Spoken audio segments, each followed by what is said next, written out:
Bonjour à tous, à vous tous qui vous connectez en replay. Bienvenue dans cette première mini-formation sur la théorie polyvagale et son intérêt pour le yoga, dans notre pratique du yoga. Ou comme j'aime bien intituler ces trois mini-formations, optimiser son yoga pour optimiser sa santé.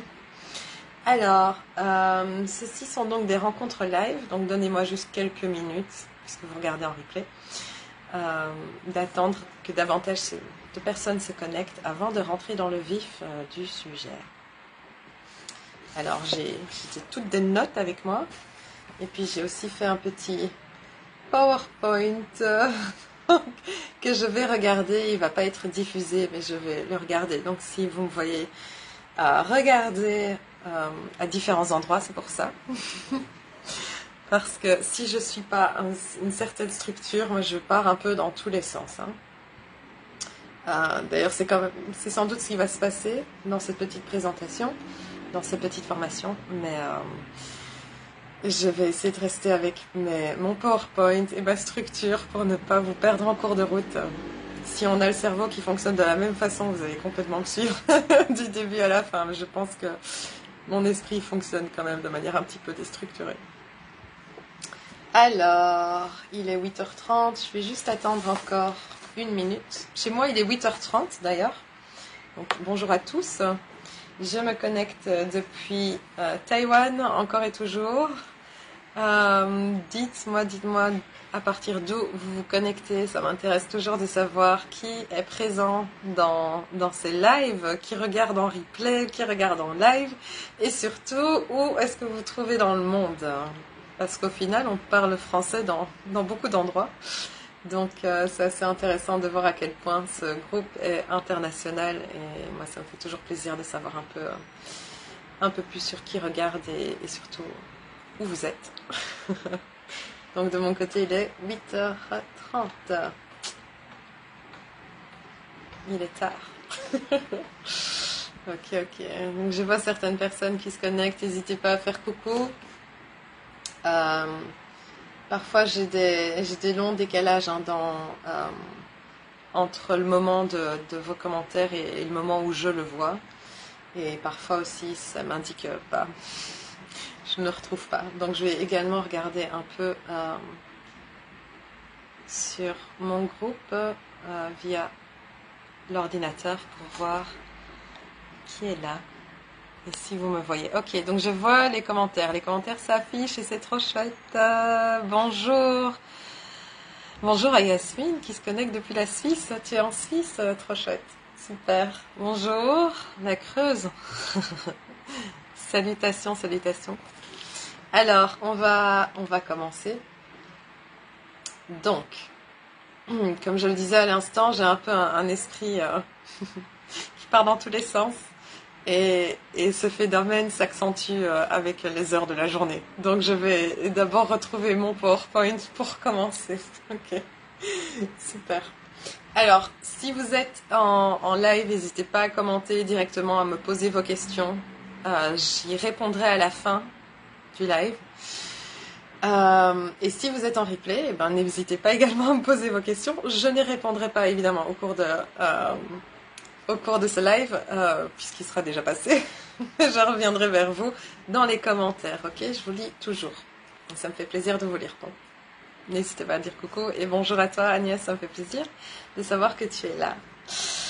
Alors, bienvenue donc dans cette première rencontre autour de la théorie polyvagale. Je suis vraiment contente de pouvoir organiser ces rencontres et surtout donc content qu'il y ait un intérêt pour cette théorie parce qu'elle est vraiment à la base en fait du yoga que je partage, qui est un yoga qui a été développé surtout dans le milieu anglophone sur la base d'avancées en neurosciences, de compréhension du fonctionnement de notre système nerveux.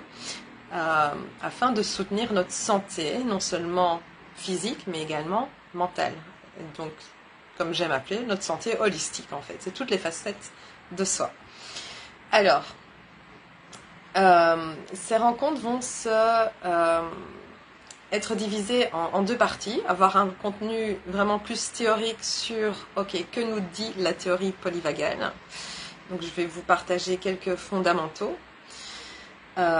Et ça va rester assez accessible et simple. Je ne vais pas trop rentrer dans les détails parce qu'on est juste dans des lives Facebook ici et j'essaie de ne pas prendre trop de votre temps non plus. Donc ça va être la première partie, théorie davantage orientée vers la théorie. Et la seconde partie de ces 3 rencontres, la première c'est donc aujourd'hui, la seconde partie c'est l'application de ces éléments, de ces principes théoriques dans le yoga. Comment est-ce qu'on va cultiver ces éléments dans le yoga? Ok, donc restez jusqu'au bout. Ok, c'est parti. Alors, comme je le disais, j'avais envie d'organiser 3 mini-formations. Je pense que c'est assez pour partager un contenu déjà assez symbolique, assez nécessaire et voilà, j'espère que ça vous intéressera, que vous serez là pour les 3 formations. Alors, la manière dont j'ai réparti, c'est le thème, le contenu pour ces 3 rencontres est la suivante. Aujourd'hui, on va s'intéresser au système nerveux de manière générale et à la manière dont la théorie polyvagale parle du système nerveux, approche le système nerveux. Okay, son rôle, sa fonction, et on va rester concentré là-dessus. Au cours de la seconde rencontre, dimanche prochain, on va plus s'orienter vers un nerf particulier qui est le nerf vague. Et donc polyvagal, nerf vague, c'est le même mot en quelque sorte, vague, vagal. Donc c'est une théorie sur un certain nerf dans le corps et on va voir un peu plus l'importance de ce nerf à partir de notre seconde rencontre. On va voir comment est-ce qu'on peut le stimuler, pourquoi c'est intéressant de le stimuler et comment est-ce qu'on peut faire ça via le yoga. Et notre troisième rencontre, dans 2 semaines exactement, va s'orienter vers comment est-ce qu'on peut tonifier notre système nerveux.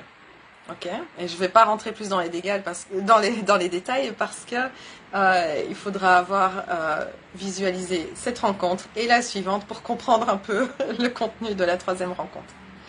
Donc, notre introduction au système nerveux commence aujourd'hui, maintenant. Alors, laissez-moi retrouver les slides. Alors, pour vous introduire à la théorie polyvagale, j'aime bien d'abord commencer par les termes que j'emploie. Et donc, par définir un peu ces termes que j'emploie comme théorie et polyvagale. Qu'est-ce que ça veut dire? Cette théorie polyvagale a été introduite par un anglophone, à nouveau. Il me semble qu'il est américain. Il s'appelle Stephen Porges. C'est un chercheur en neurosciences. Okay, il appartient au monde académique, scientifique. Et il a introduit il y a une vingtaine d'années cette théorie polyvagale. Okay, donc c'est une théorie, elle a été développée dans un contexte académique. Et polyvagale, pourquoi? Parce que, comme je le mentionnais en fait juste à l'instant, ça fait référence à un nerf qu'on connaît depuis en fait déjà très longtemps, depuis déjà l'Antiquité. Un nerf qui a été découvert au cours de l'Antiquité suite à la dissection de certains cadavres, etc., qui s'appelle le nerf vague. Il s'appelle vague parce que ça vient d'une étymologie latine qui signifie se balader. Donc c'est un nerf qui se balade dans notre corps et qui va avoir, donc puisqu'il se balade dans notre corps, il va se connecter à de nombreux éléments de notre corps, de nombreux organes comme notre système digestif, comme nos poumons, comme notre cœur, comme les muscles également du visage. Il se balade autour de notre cou, mais il va également vers les organes sous le diaphragme et du côté du dos. Donc il se balade un peu dans tout le corps. Okay. Et pourquoi polyvagal? Poly fait référence au fait qu'il y en a plusieurs. Donc en fait, on a réalisé, Stephen Porges a réalisé, qu'il n'y a pas un nerf vague, il y en a plusieurs. Et surtout 2. En fait, il y a 2 branches qui ont chacune beaucoup de ramifications et qui se baladent à travers notre corps. Ok? Ça, c'est pour l'explication de qu'est-ce que ça veut dire, théorie polyvagale. Alors, pourquoi est-ce que ça nous intéresse? On va voir ça la semaine prochaine. D'accord. Ici, ce que j'ai envie de vous présenter, parce que entrer directement dans le sujet du nerf vague, c'est en fait aller beaucoup, beaucoup trop vite. Et on a besoin d'un peu plus de contenu ici, un peu plus de perspective. Ok. Donc, je vais vous donner un peu plus de perspective maintenant. Alors, quand on parle de nerfs, on va bien entendu parler du système nerveux. Donc, resituons un petit peu qu'est-ce que c'est le système nerveux. D'accord? Notre système nerveux, grosso modo, très schématiquement parlant, si on ne regarde que le corps d'un point de vue anatomique, ça fait référence à notre cerveau et à la moelle épinière, au système des nerfs qui traversent la colonne vertébrale et se répandent à travers notre corps. Ok? Anatomiquement parlant, c'est ça, le système nerveux. Maintenant, il y a plusieurs manières de parler également du système nerveux et on va voir ces différentes manières maintenant. Une des manières de parler du système nerveux, c'est aussi en fonction de son fonctionnement. Comment est-ce que le système nerveux fonctionne? Il fonctionne de plusieurs manières. Mais une de ces manières, c'est une fonction automatique et autonome. D'accord? Et quand on va parler du nerf vague, on fait référence à cette partie du système nerveux qui fonctionne de manière automatique et autonome. C'est-à-dire que nous n'avons aucun contrôle dessus. Ok? Et c'est là que c'est vraiment intéressant d'en savoir plus sur le système nerveux, de se renseigner sur son système nerveux, parce que il détient des fonctions qu'on ne contrôle pas consciemment. Mais si on apporte de la conscience à ce fonctionnement, on accède à un nouveau, un niveau beaucoup plus profond de régulation de soi. Ok. C'est pas parce que quelque chose en soi agit de manière autonome qu'on ne peut pas avoir un impact dessus. Par exemple, les battements du cœur. Okay, votre cœur bat sans que vous ayez à réfléchir à comment il bat, quand est-ce qu'il faut le faire battre, ce genre de choses. Non. On n'a absolument aucun contrôle, en quelque sorte. Il bat sans notre contrôle. Par contre, si on se rend compte qu'il bat un peu trop vite, qu'il a une certaine incohérence cardiaque, ce genre de choses, il y a des exercices qu'on peut faire pour le réguler et en ce sens soutenir notre santé. C'est pareil ici avec le système nerveux. On peut apprendre, on peut en découvrir plus sur certains symptômes qui se manifestent dans notre corps, mais également dans notre esprit. Comprendre ce que ça dit de notre système nerveux, de quel est son état, okay? Peut-être comme le cœur, ou peut-être qu'il fonctionne un petit peu trop vite, ou alors que comme le cœur peut-être parfois ne bat pas assez vite, ou dans certains, par exemple si vous êtes assis au sol, couché au sol et que vous vous relevez, votre cœur ne bat pas assez vite, ne pompe pas assez de sang en quelque sorte, et ça vous donne un peu des maux de tête.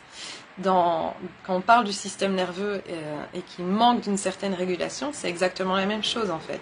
Il ne fonctionne pas de manière optimale pour vous donner en fait accès à une santé optimale. Donc il est vraiment important d'en apprendre plus sur son système nerveux pour optimiser sa santé. Okay. Et on en apprend plus ici sur notre système nerveux autonome, c'est-à-dire cette partie qui fonctionne de manière automatique. D'accord? Donc, alors, ce système nerveux autonome, comment est-ce que la théorie polyvagale nous en parle? Comment est-ce que Stephen Porges nous en parle? Il nous en parle de plusieurs manières. Et un élément qui est vraiment fondamental, je vous partage juste les éléments les plus fondamentaux, absolument pas dans l'ordre, mais dans un certain ordre de compréhension pour nos petites formations. Une des fonctions, il va nous parler d'une fonction fondamentale du système nerveux qui est celle d'assurer notre survie. Cette fonction est autonome, elle est en deçà de notre conscience, d'accord? Donc elle agit, elle opère de manière inconsciente. C'est-à-dire que notre système nerveux, autonome, puisqu'il est chargé de notre survie, pas notre bonheur, notre survie. Okay. C'est de cette manière qu'on garantit la pérennité, en quelque sorte, de l'espèce humaine. D'accord? C'est de s'assurer qu'on reste en vie. Cette fonction assurée par le système nerveux est définie, est nommée par Stephen Porges en termes de neuroception. Okay, il appelle cela la neuroception. C'est une capacité ou un sens, au même titre que nos 5 sens, c'est un sens supplémentaire. C'est le sens de repérer, c'est la faculté de repérer dans notre environnement, de manière absolument inconsciente, les indices de danger ou de sécurité. Okay. Cet élément est primordial. C'est extrêmement important et c'est pour ça que ça fait partie du contenu de cette première rencontre en ligne. Il y a en soi un processus inconscient, continuellement à l'œuvre, de repérer les indices de sécurité ou de danger dans notre environnement. C'est important, pourquoi? Parce que si votre système nerveux repère des indices de danger dans votre environnement, et environnement c'est un terme large, c'est pas en fait en réalité, c'est pas juste notre environnement extérieur, c'est aussi notre environnement intérieur. Donc quand on va ressentir certaines émotions, peut-être notre système nerveux va commencer à sonner un peu la sonnette d'alarme, à dire attention, il y a un danger ici. Mais ça peut être simplement quand on est en présence de certaines personnes, ou quand on entend quelqu'un crier. Nos sens nous connectent à notre environnement, nos sens visuels, olfactifs, gustatifs, l'écoute, le toucher. La perception de notre environnement va décider de l'état de notre système nerveux. Okay? Puisqu'il contrôle en continu les informations qui nous parviennent. C'est important parce qu'à partir du moment où notre système nerveux shift d'un sentiment d'être en sécurité à un sentiment d'être en insécurité, notre comportement, l'état de nos pensées, le type de pensée auquel on a accès, nos réactions vont être complètement différentes. Si on se sent en sécurité, on a accès à un soi authentique. On se sent en sécurité de manifester qui on est réellement. Et puisqu'on se sent en sécurité, on se sent davantage disponible pour autrui, disponible pour soi-même, d'explorer en soi ce qu'on est en train de ressentir, avec curiosité, avec compassion de soi. Quand on est davantage dans cette sécurité, notre système nerveux est également, nous donne également les conditions nécessaires pour apprendre, pour se souvenir. Parce que les zones de notre cerveau dédiées, par exemple, à la faculté de mémoriser, d'apprendre, d'étudier, de créer du contenu, de travailler, etc. Ces zones du cerveau peuvent être mobilisables, si c'est un mot qui se dit. On y a accès. Si par contre, au contraire, on se sent en danger, d'autres parties du cerveau vont entrer en action. Ok. Et ok, j'avais pas prévu de parler de ça dans mes slides, mais je vais en parler juste rapidement.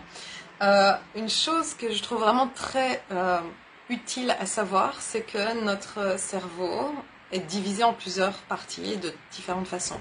Une des façons de percevoir notre cerveau, de comprendre notre cerveau, c'est via une composition tripartite. On a trois parties dans notre cerveau, en quelque sorte. Okay. Une première partie, c'est la partie du cerveau reptilien, celle qui est responsable de nos fonctions les plus basiques. Et donc la survie en fait partie. C'est la partie première de notre cerveau, primordiale, première. Parce que c'est le plus nécessaire, en quelque sorte. Ensuite vient la partie limbique de notre cerveau. C'est ce qui nous donne accès aux émotions et donc également la faculté de faire communauté avec autrui, d'être en relation avec autrui. C'est la manière dont on est en relation. Ensuite vient le néocortex et nos facultés cognitives. La pensée abstraite, le langage, la faculté de créer des pensées, de parler, d'être en communication avec autrui via un langage verbal, vient de là. Okay. La réflexion est également plus complexe. Le sens de soi, la self-awareness, comme on dit également, ça vient plus de là. Ok.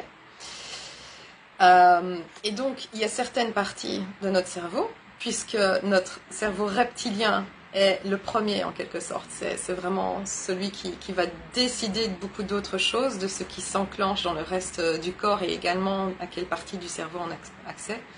À partir du moment où on se sent en insécurité, il y a beaucoup de choses auxquelles on ne va pas avoir accès. Okay, ça va vraiment nous impacter fortement. Alors, laissez-moi revenir à mes slides.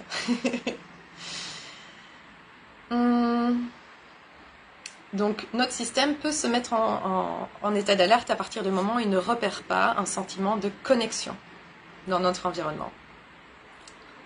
La connexion est l'indice de sécurité. Ça, c'est important également à percevoir.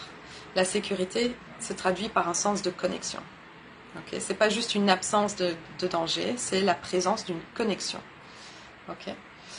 Si on se sent en déconnexion, comment repérer en fait que notre système commence à tirer la sonnette d'alarme, commence à se sentir en insécurité, commence à percevoir des éléments de danger? Je vais vous présenter quelques symptômes, d'accord? Peut-être ça va résonner avec vous. Okay. Vous allez percevoir un sentiment de vigilance.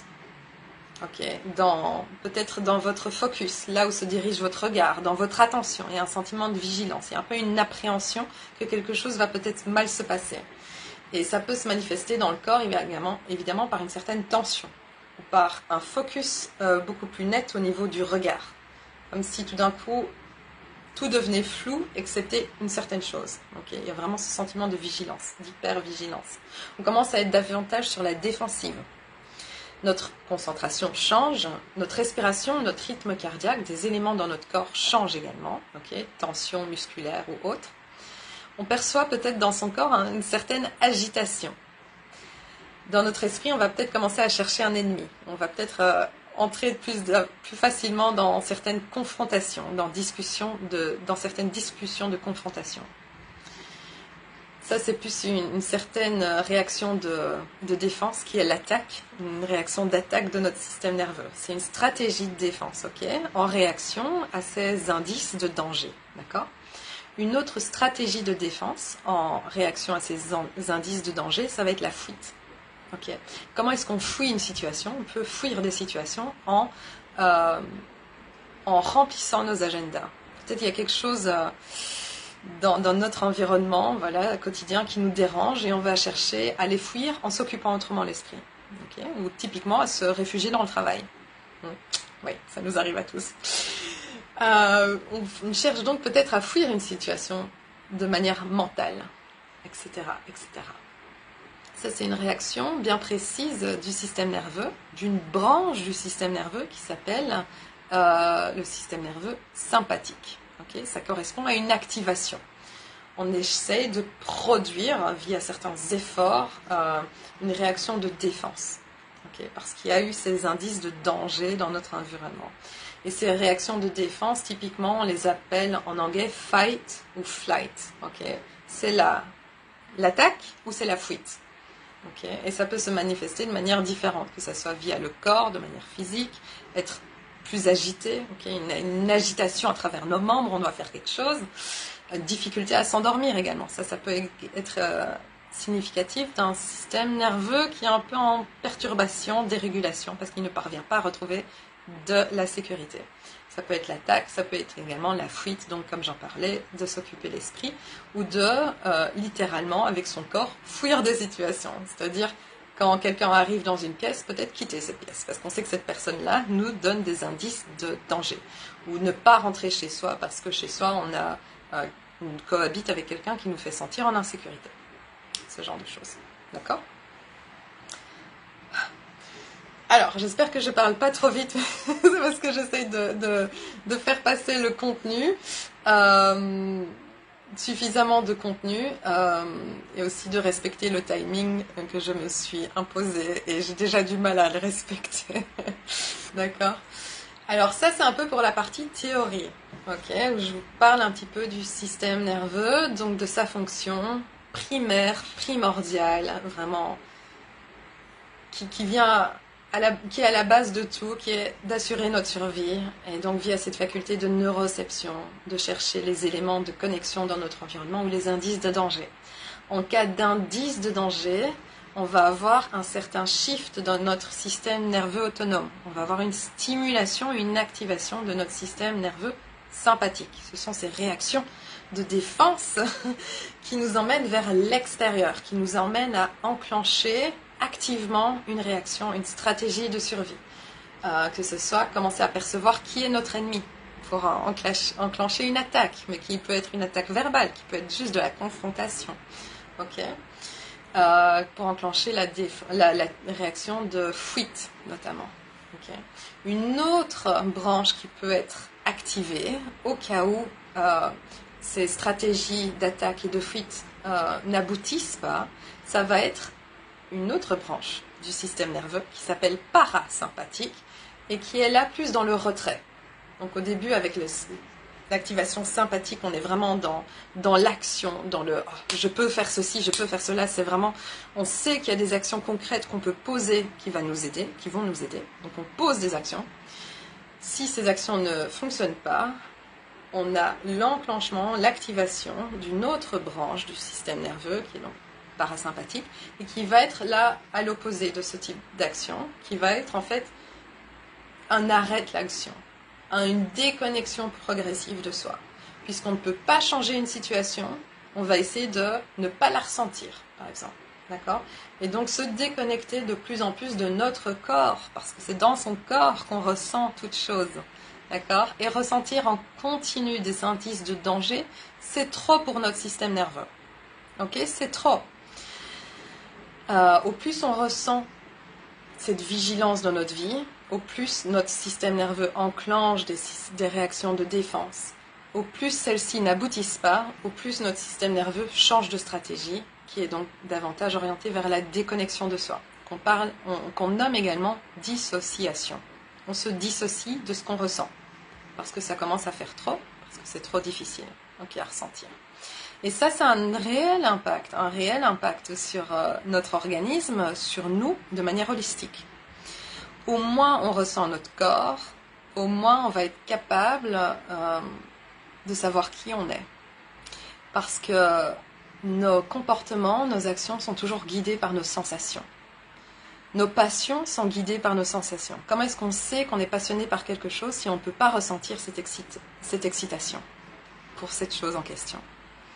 Okay. Donc cette dissociation progressive de soi, même si c'est une stratégie de défense qui nous veut du bien, sur le long terme, elle n'est pas désirable. Okay. Alors, ce qui m'amène à maintenant passer dans la seconde partie de cette mini-formation, qui est comment est-ce qu'on applique alors tout ce savoir sur notre système nerveux, les implications qu'il a sur notre santé, dans le yoga. Alors, j'ai référencé sur mon petit PowerPoint que je regarde à l'instant 3 éléments et j'ai 4 minutes pour vous les présenter. Non, c'est pas grave, je vais un peu déborder comme je le fais toujours. Mais j'aimerais bien une fois tenir le timing que je m'impose. Alors, en attendant, si vous avez des questions sur le contenu théorique que je viens de partager, n'hésitez pas à me les poser en commentaire. Alors, comment optimiser son yoga? Alors là, je pars un peu en fait du principe que vous avez une pratique personnelle du yoga. En d'autres termes, que vous ne faites pas que participer à des cours de yoga avec un professeur, que ce soit en salle ou à distance. Ok. J'espère vraiment que vous avez une pratique personnelle du yoga parce que c'est un atout dans votre vie. C'est quelque chose qui va vraiment vous soutenir dans votre santé holistique. Et pourquoi est-ce qu'elle doit être personnelle? Parce que c'est là où vous vous connectez intimement à vous-même. Dans une pratique de yoga, quand on va dans un cours, que ce soit en ligne ou en présentiel, ça va généralement être 60 minutes et ça va être dicté par le professeur de yoga, okay, la personne qui guide cette pratique à ce moment-là. Donc cette pratique, en quelque sorte, elle ne vient pas de vous. Okay. Et la plupart des cours de yoga ne sont pas trauma-informed. Ils ne sont pas destinés à la régulation de votre système nerveux. Donc ça pose un peu un problème. Si vous cherchez à optimiser votre yoga, mais que vous cantonnez à suivre des cours en ligne ou en présentiel, et qui ne sont pas avec moi, je ne cherche pas à faire ma promotion ici, hein, mais c'est parce que je partage ce type de yoga, donc moi je vous accompagne dans ce type de travail. Mais si vous ne pratiquez pas avec moi, parce que tous les membres de ce groupe ne pratiquent pas avec moi, donc il n'y en a que quelques-uns, mais si vous ne pratiquez pas avec moi et que vous regardez ce contenu, vous ne savez pas comment alors le mettre en application, parce que vous n'aurez pas un professeur pour vous guider. Mon contenu parle quand même à toutes les personnes qui assistent ou n'assistent pas à mes cours, ça c'est pas un problème. Mais je veux juste souligner le fait que c'est important que vous ayez votre propre pratique de yoga, parce que ce qu'on cherche à faire, c'est de commencer à séquencer son yoga pour son système nerveux. Ok, et dans la plupart des cours de yoga, on séquence le yoga sur la manière dont les muscles fonctionnent, par exemple. Ok, parce qu'on va parler d'échauffement et puis de cool down. Ok, donc ça, c'est musculaire. C'est pas orienté vers le système nerveux. Ça a des bienfaits, c'est certain. J'aime beaucoup aussi ces pratiques-là. Mais si on parle de régulation du système nerveux, on touche à un autre yoga. Ok, c'est juste, je dois en parler. D'accord? Donc, je vous encourage vivement à développer votre propre pratique, à suivre peut-être quelques cours en ligne, parce que quand c'est en ligne, vous avez beaucoup plus de flexibilité, de mettre sur pause, d'aller à votre rythme, de ne pas suivre ce que l'enseignant est en train de faire, parce qu'on ne sent pas un peu cette contrainte du groupe où le professeur ne va pas venir vers nous pour nous pousser dans certaines postures quand on se sent soi-même pas dans l'envie d'aller plus loin. Donc en ligne, ça a cet avantage. Et puis, si vous le souhaitez, vous pouvez toujours me rejoindre en ligne dans mes programmes. Ok. N'hésitez pas à lever la main en commentaire si ça vous intéresse de faire un peu plus ce travail avec moi. Je reviendrai vers vous. En attendant, comment est-ce qu'on optimise son yoga sur la base de cette compréhension, ces éléments du système nerveux?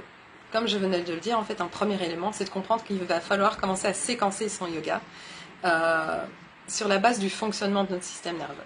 C'est-à-dire qu'on va avoir un certain warm-up, un certain réchauffement, mais ce n'est pas de nos muscles. On va un peu réchauffer notre système nerveux en quelque sorte. On va commencer à se familiariser avec notre système nerveux en cet instant précis.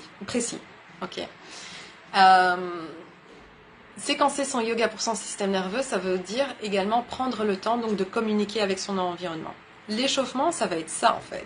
Ça va être prendre le temps d'atterrir dans notre environnement. Parce que comme je vous en parlais, notre système nerveux est orienté vers la connexion, la mise en communication avec ce qui se passe autour de nous.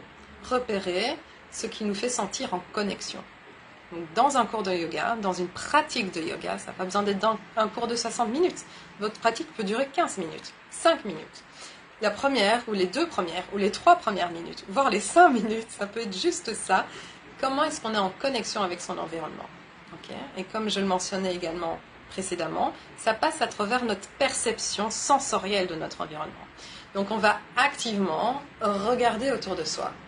On va activement chercher à être en connexion avec notre environnement, peut-être via le toucher. J'aime beaucoup inviter les participants à mes cours à toucher leur tapis, à toucher leur corps, à noter la différence de texture. Parce que c'est une manière de vraiment amener notre système nerveux dans l'instant présent. Puisque notre système nerveux agit de manière autonome, automatique et largement inconsciente, on emmène souvent, dans notre présent, beaucoup de considérations inconscientes, d'accord, du passé. Ok. Alors, je vois qu'il y a des commentaires qui parviennent, je vais essayer de ne pas me laisser distraire, je reviens vers vous par après. Ok. Donc, être dans le présent est primordial, parce que c'est que dans le présent qu'on peut faire un développement avec soi-même, un développement orienté vers notre croissance, notre expansion. Et devenir conscient qu'on est peut-être en train de trimballer certaines casseroles du passé, certaines, je vais le dire autrement, certaines inquiétudes du passé, d'accord? Venir dans l'instant présent, c'est se connecter à nos sens, à la manière dont on est en train de recevoir notre environnement. Et une des manières dont on peut faire ça également, un des autres sens qu'on a, parce qu'on n'en a pas que 5, c'est la perception de la gravité. Ressentir le poids du corps et ressentir où est-ce qu'on est en train de maintenir le poids de son corps, l'attraction de la gravité. Est-ce que je suis en train de tout retenir dans mes épaules? Parce que ça dit quelque chose de notre état intérieur. Si on n'est pas en train de ressentir l'attraction de la gravité, si vous êtes debout, à travers nos pieds, c'est qu'il y a un peu une césure dans le corps, une coupure dans le corps. D'accord? Donc ça peut traduire une difficulté d'être là où on est. Peut-être on est un peu sur le qui-vive. Peut-être on a du mal à se permettre d'être là où on est parce que dans notre système, on a des activations sympathiques. On a une activation de fuite. On a une activation d'attaque.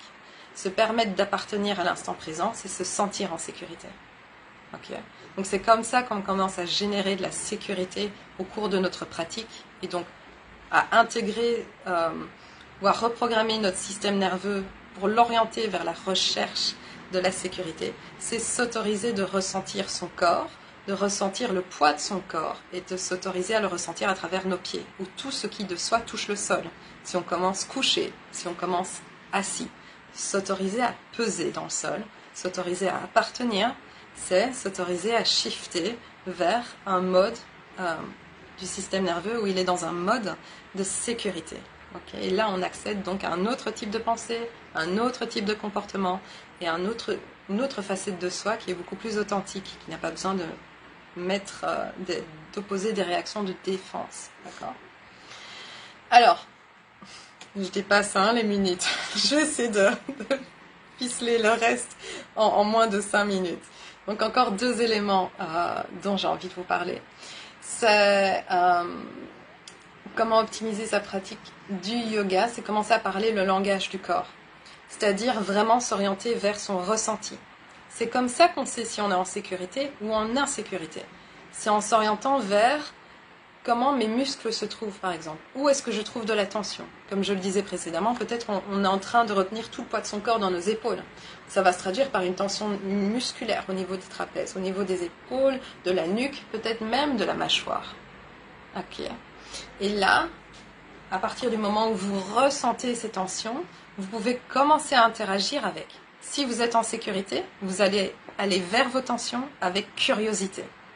Si vous êtes en sentiment d'insécurité, ces tensions, vous allez chercher à les fuir, sans doute, à aller autre part dans le corps, ou aller en dehors du corps, ou vous allez chercher à forcer une relaxation, à forcer la détente. Et ça, c'est ce qu'on fait aussi de manière inconsciente dans le yoga, au final. On cherche forcément à se détendre, sans chercher à comprendre pourquoi est-ce qu'on n'est pas détendu. D'accord ? Ça, c'est aussi une autre manière d'optimiser son yoga. C'est de regarder comment est-ce qu'on va vers ce qui se trouve en soi. Okay, et là, on cherche toujours avec cette optique d'aborder son corps au départ d'un sentiment de sécurité. Parce que c'est là où on est dans notre soi authentique. Pas d'un sentiment d'insécurité, parce qu'on va opposer des stratégies de défense vis-à-vis de soi-même. C'est un peu dommage. C'est pas ce qu'on essaye de cultiver, parce qu'on essaye de cultiver une régulation du système nerveux. Okay, donc ça se fait à partir d'un sentiment de sécurité. Donc observez comment est-ce que vous abordez ces parties du corps que vous commencez à ressentir. Avec curiosité, avec bienveillance. Alors allez-y, continuez. Et par exemple, si vous ressentez des tensions dans la mâchoire, quand vous venez sur votre tapis du yoga, alors je reviens à nouveau vers le commentaire plus tard, si vous ressentez une tension dans la mâchoire, peut-être ça peut être toute votre pratique. Ça va être juste orienté vers comment votre mâchoire continue à se sentir alors que vous poursuivez votre pratique. Et si vous ressentez des tensions dans la mâchoire, vous pouvez commencer à utiliser vos mains, à amener plus de conscience au niveau de la tête, à la manière dont la tête a accès à un certain type de mouvement, à juste faire plusieurs mouvements pour réchauffer cette partie du corps, ok ? L'échauffer, on est dans la partie échauffement de notre pratique. Au plus vous allez continuer à vous mettre en mouvement, au plus vous pouvez commencer à incorporer des postures de yoga. Et vous savez quoi ? Si vous ressentiez des tensions dans votre mâchoire, vous allez pouvoir inclure dans ces postures du yoga toujours la présence des pieds, de diriger le poids du corps vers les pieds, mais aussi d'inclure la conscience de votre mâchoire. Comment est-ce que votre mâchoire guide le mouvement ? Incluez toutes ces parties du corps que vous ressentez dans vos postures de yoga. C'est pas souvent ce qu'on fait en fait. On ressent souvent juste certaines parties du corps dans le yoga. Mais moi, je vous invite à inclure davantage. Incluez votre bouche dans le yoga. La manière dont la bouche donne une direction à un mouvement, donne une direction à une posture. Parce que vous êtes en train d'inclure, à partir de ce moment-là, ces parties du corps qui semblent contenir une histoire. Parce que tout ce qu'on vit habite notre corps. Ces parties du corps qui contiennent une histoire, on les inclut dans notre expérience du moment présent et on les inclut dans notre expérience sécurisante de l'instant présent.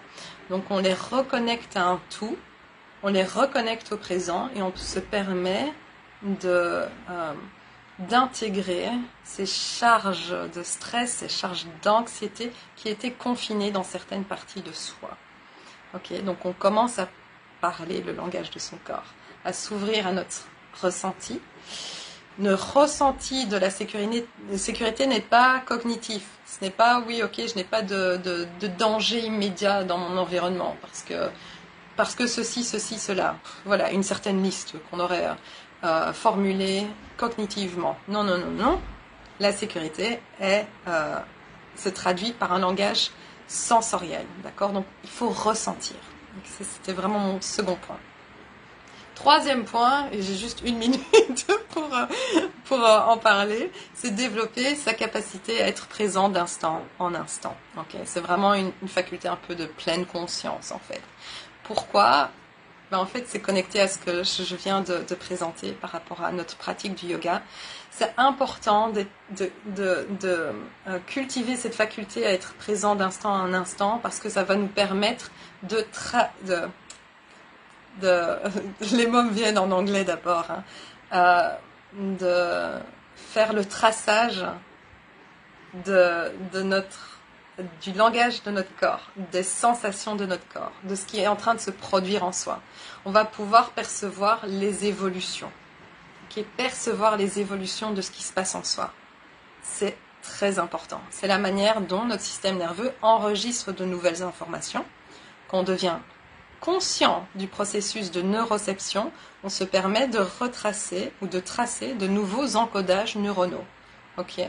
Au plus on se permet de ressentir la sécurité à travers nos pieds, à travers le poids de notre corps, à travers la transformation de nos tensions musculaires, au plus on est en train de nourrir le système nerveux d'informations, de comment on se sent quand on est en sécurité. Au plus il le sait, au plus il va s'orienter vers ces informations de sécurité. Au plus on l'alimente, au plus il va s'alimenter lui-même en fait, et nous alimenter d'un repérage de quand est-ce qu'on se sent en sécurité, okay? De sentir dans le corps, ah là, j'ai une détente magnifique à travers mes épaules, je me sens bien, et on va en devenir plus conscient, on va devenir plus souvent également, plus répétitivement orienté vers la curiosité, vers la bienveillance avec soi-même. D'accord. Donc on alimente son système nerveux en informations de sécurité grâce à cette capacité à être présent d'instant en instant. Parce que c'est très important de repérer ces shifts en soi, ces transformations d'un sentiment d'insécurité à un sentiment de sécurité. Et de savoir comment ces transformations et ces états également en tant que tels se manifestent à travers soi. Ok, je pense que c'est déjà suffisant. Oui, parce que c'est déjà 40 minutes. Initialement, je voulais juste proposer un live de 30 minutes.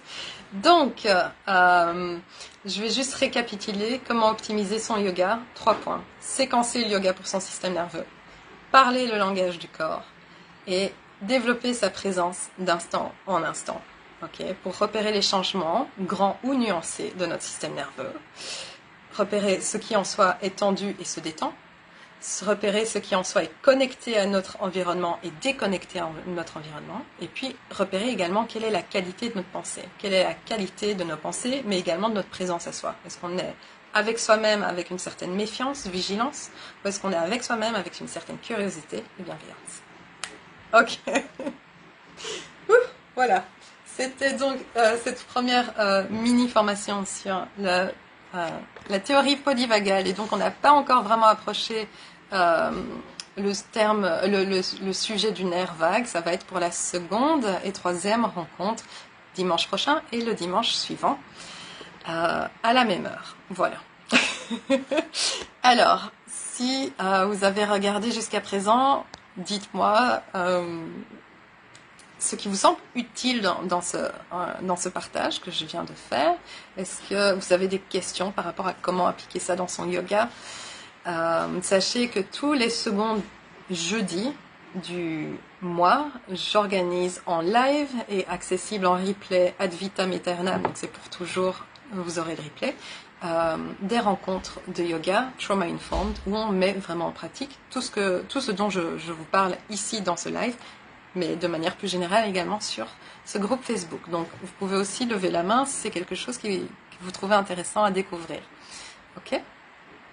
Et si quelque chose résonne en particulier avec vous, je serais vraiment ravie de l'entendre en fait et de savoir un peu plus. On peut échanger davantage. Voilà, parce que c'est aussi pour ça que je crée ce groupe, c'est pour créer des échanges et savoir ce qui résonne avec vous. Ça résonne beaucoup avec moi, ce que je partage évidemment. Je le partage, ça vient d'un élan de passion vraiment pour ces formations que j'ai dans le yoga, dans le domaine de cette application de principes neuroscientifiques via le mouvement. Donc puisque ça vient d'un élan de passion, j'aime bien aussi voir si ça vous passionne et d'échanger sur cette passion qui devient peut-être un peu commune du coup. Alors Yasmine, je vois ton commentaire, je reviendrai vers toi avec grand plaisir. Sophie, tu regarderas le replay, super.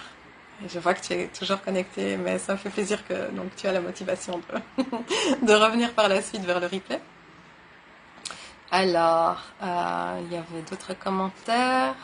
J'ai une pratique quotidienne et personnelle du yoga. Parfois dans la journée, je surprends mon corps à vouloir prendre des positions d'étirement, comme des mouvements intuitifs. Ouh, ça me parle beaucoup, ça, mouvement intuitif, évidemment, puisque j'aime développer ce qu'on appelle, ce que j'appelle le yoga intuitif.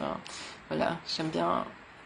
Je ne sais pas si d'autres personnes ont déjà nommé le yoga qu'ils développent yoga intuitif, mais c'est la manière dont je définis le mien, en fait, du yoga intuitif, et c'est ce que je partage en ligne. Ok, donc, alors je suis en train de faire toute autre chose que du yoga, et c'est une manifestation de l'autonomie et l'inconscience du système nerveux dont tu parles. Absolument. En fait, c'est simplement, il faut comprendre que, ou il faut peut-être pas utiliser le terme il faut. Mais une des choses intéressantes à réaliser, c'est que notre corps est mouvement. On n'est absolument pas fait pour rester assis derrière un ordinateur ou pour rester statique. Notre corps est perpétuellement en mouvement et donc il va chercher à se sentir bien. Quand vous regardez les animaux dans la nature ou même dans votre maison, si vous avez un chat, un chien, vous voyez que les animaux vont souvent s'étirer. C'est une manière absolument de se réguler. Réguler non seulement le système nerveux, mais également le corps simplement. S'étirer, ça permet également de faire bouger le système lymphatique, etc. D'accord? Donc, c'est une manière de prendre soin de soi qui est absolument, effectivement, inconsciente. Ok. Tendre, contracter ses muscles et s'étirer en même temps, comme les chiens font. Le chien tête en bas, c'est exactement ça. C'est un étirement actif du chien, donc contraction et élongation en même temps. Ça permet également en fait de stimuler notre proprioception. La faculté, sur un autre sens, on en a vraiment plus que 5, c'est la faculté à se ressentir dans l'espace, à ressentir notre corps dans l'espace. Au plus on contracte et puis on détend, ça nous informe en fait sur la position des différentes parties de notre corps dans l'espace. Et au plus on est conscient de notre corps dans l'espace, au moins on est dans cette réaction parasympathique de défense qui est la dissociation. Et donc, au plus on ressent son corps, au plus ressentir son corps va être donc vecteur de sécurité. Ok ? Ressentir son corps est un vecteur de sécurité. Au moins on ressent son corps, au plus notre système nerveux va travailler davantage et va avoir une petite hypervigilance en arrière-plan. Ok. Donc, écouter son corps à tout moment de la journée, c'est nécessaire, et le laisser désirer et effectuer les mouvements qu'il désire effectuer, c'est un vecteur de santé également, c'est vecteur de régulation. Et je vous encourage de toujours suivre vos mouvements intuitifs, de toujours suivre vos mouvements que j'aime aussi appeler authentiques en fait. Donc là, on est dans son soi authentique. Donc on est vraiment dans cette activation du système nerveux, calme en quelque sorte. Calme dans le sens où on n'est pas stimulé par le danger, on est stimulé par un sens de connexion. On se sent suffisamment connecté à soi de manière sécurisante que pour se laisser aller à des mouvements qui nous régulent, des mouvements qui nous font du bien. Ok. Voilà, je m'emballe. Hein. Je le disais en tout début de cette rencontre, mon cerveau a facilement l'habilité de s'emballer, sauter d'un sujet à l'autre, d'un élément à un autre. Donc je ne fais simplement que réagir avec enthousiasme à ce commentaire de Leilo. J'imagine que c'est juste un surnom. Et donc que vous soyez dans votre pratique du yoga ou non, de vraiment toujours suivre ces impulsions du corps, parce que c'est la manière qu'il a de se réguler notamment. Okay. Et si vous êtes dans une pratique de yoga, même en salle, n'hésitez pas à faire autre chose. Faire autre chose que le groupe, faire autre chose que ce qu'instruit le professeur, parce que au final le yoga, comme on le dit souvent, le yoga vient de cette racine sanscrite yog, qui signifie unir. Qu'est-ce qu'on est en train d'unir? Ok, ça c'est la question. Qu'est-ce que vous voulez unir au cours de votre pratique? Okay. Est-ce que vous voulez vous unir à vous-même? Si c'est le cas, laissez libre cours à vos mouvements authentiques. Est-ce que vous êtes véritablement en train de pratiquer le yoga à ce moment-là, plutôt que de les ignorer au profit d'une certaine union avec le groupe?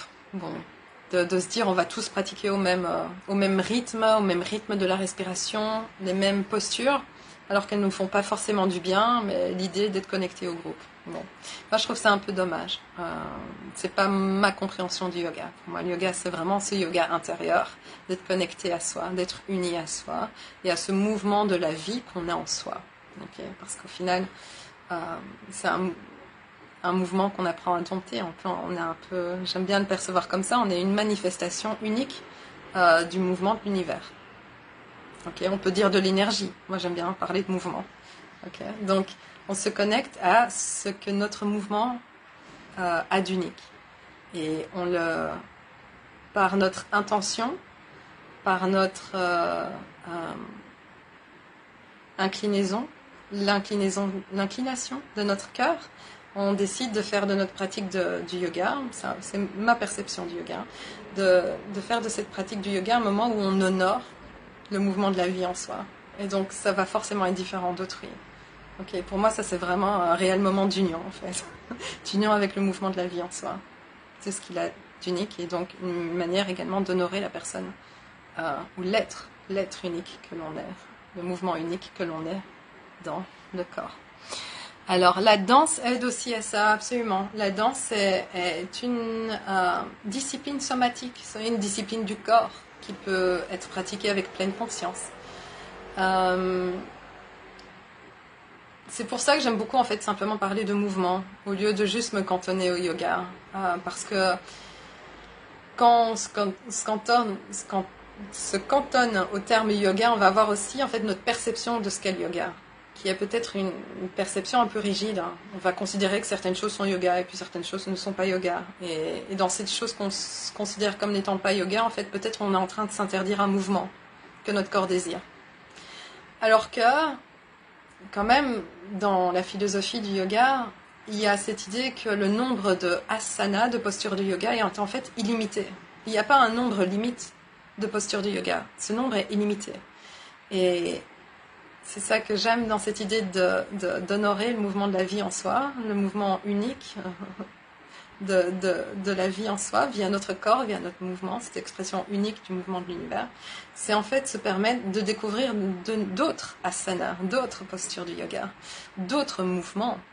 Et donc, de se décantonner un peu de l'idée qu'une pratique du yoga, c'est forcément une pratique de salutation au soleil, d'échauffement des muscles, et puis d'aller un petit peu plus loin dans certaines postures de yoga, et puis